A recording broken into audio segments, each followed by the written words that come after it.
Developing this morning, criminal investigations are underway after hundreds of people stormed government buildings in Brazil.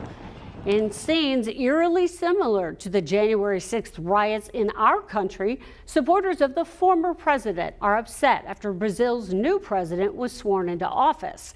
Jared Hill reports officials are describing the attacks as terrorism.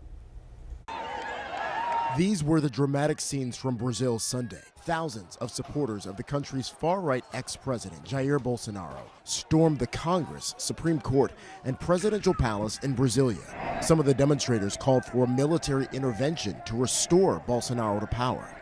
All three buildings were mostly empty at the time of the hours-long attacks. Security officials have taken back control of the facilities, and hundreds of rioters have been arrested. Brazil's newly sworn-in president, Lula da Silva, and other officials toured the damage late Sunday.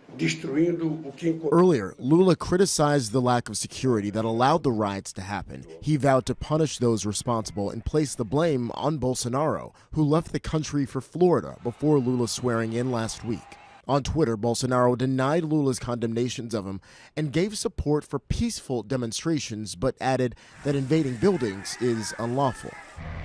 For many Americans, the attack in Brazil drew close parallels to the January 6th storming of the U.S. Capitol by pro-Trump supporters 2 years ago. We've seen the rise of populism in global democracies around the world, from the UK to India to Brazil to the United States to Mexico, and we've seen it in the past. President Biden called the situation, quote, outrageous while visiting El Paso, Texas on Sunday. And on Twitter, he condemned, quote, the assault on democracy and the peaceful transfer of power in Brazil. Jared Hill, CBS News.